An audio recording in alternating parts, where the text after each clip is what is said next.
ವಿದ್ಯಾರ್ಥಿ भाइहरूलाई धेरै महत्त्वपूर्ण कुराहरूबाट सम्झाउनु भयो। उहाँको लागि धेरै धेरै धन्यवाद।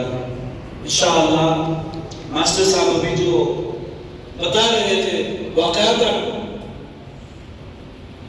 बहुत ही मुख्तसर वक्त में बहुत ही कीमती अल्फाज कहकर चले गए कि बच्चों को अपनी छुट्टी कैसे गुजारनी है।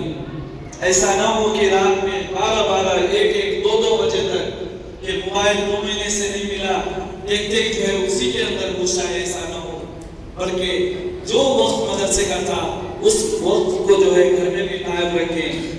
अगर वक्त की खराबी होगी फिर जब तुम छुट्टी के बाद मदरसा आने लगोगे फिर वक्त में अपने आप को लाना बड़ा मुश्किल होगा। इसलिए वक्त की पाबंदी करें। बच्चे से सीधे रहें, बच्चे सीधे रहें।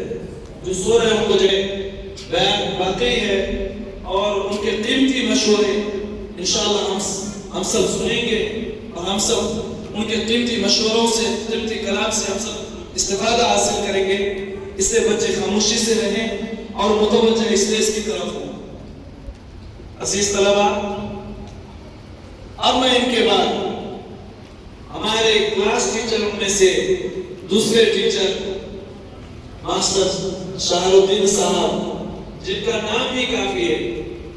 जब मैं हालांकि शुरू ही से मदरसे से मुंसलिक था, बीच में कुछ वक्त के लिए गायब हो गया था। जब रमजान में मैं आया तो हालांकि मुफ्ती आरिफ साहब को भी मैंने नहीं देखा था, तो मैं सोचा था कि माशाअल्लाह दाढ़ी है, कुर्ता पैजामा है, नमाज की पाबंदी है और माशाअल्लाह तहज्जुद का एहतमाम है, हर एक चीज। तो मैं सोच रहा था कि मुफ्ती साहब ही है, क्योंकि जब पहली मर्तबा बहुत सारे गार्जियन अकाउंटेंट साहब को जिन्होंने देखा है तो ये तस्वीर करते हैं कि बड़े मौलाना है, तो फोन करके कहते हैं मौलाना साहब हम फी भेज दिए।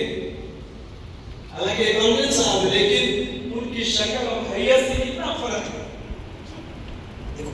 इसी तरीके से मैंने भी तस्वीर किया था कि मास्टर साहब आलिम दीन होंगे, लेकिन माशाअल्लाह एक मास्टर साहब का होना और उसमें जो है अल्लाह की शरीयत पर चलना और शरीयत के मुताबिक अपनी हैयत को बदलना, ये कितनी किस्मत वाली बात है।